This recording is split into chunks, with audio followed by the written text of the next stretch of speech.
โคตรเท่เลยสวัสดีขอต้อนรับสุพลชาแนลวันนี้เขาอยู่นอกสถานที่แต่เขามีนี่เขาอยู่กับ Nike Adapt BB เกือบที่ไฮเทคที่สุดในตอนนี้เดี๋ยววันนี้ชิมันบล็อกให้เบิ่งว่าที่เป็นยังไงข้างในเป็นยังไงโอ้ตื่นเต้น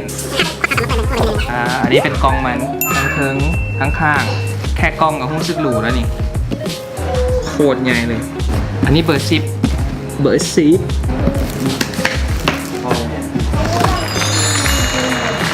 ว้าวแพ็คมาโคตรโหดเลยห่อมาเป็นแบบห่อมาอย่างดีเลยที่มันใหญ่เนี่ยย้อนมันมีอันนี้เป็นแทนสากไร้สายของเกิบเฉพาะเลยนี่เป็นแทนสากไร้สายเอาไปสากโทรศัพท์ก็ได้เนาะ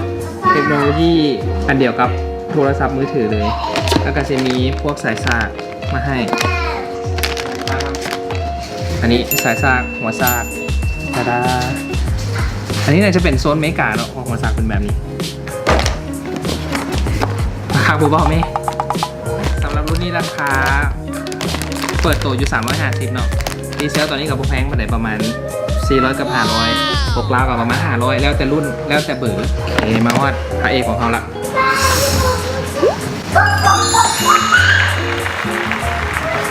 Adapt BBแค่แนวอ่ะใส่แม่งกะทิละมึงดูเท่ป่ะสีไฟโคตรเท่ฟังเสียงโอ้โคตรเท่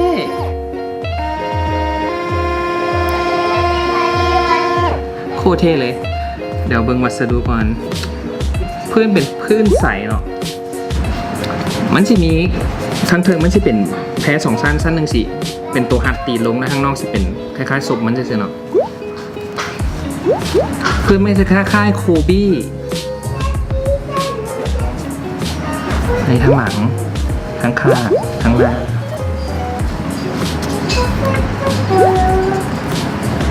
ทั้งใน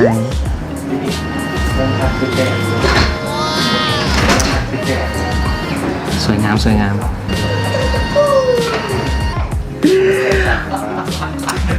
ถ้าไผ่เป็นนักสะสมเกิร์ลเนาะแนะนำให้จัดเลยครูนี้ต้องมีให้ได้แหละครูหนึ่งถามเมียก่อนอีกราคาเท่าไหร่ก่อนสำหรับคลิปนี้ต้องลาไปก่อนแล้วพบกันใหม่ในคลิปหน้าขอบใจทุกคนที่เบิ่งจนจบและกดไลค์กดแชร์เป็นกำลังใจให้เนาะอย่าลืมกด Subscribe นะบ๊ายบายแล้วพบกันใหม่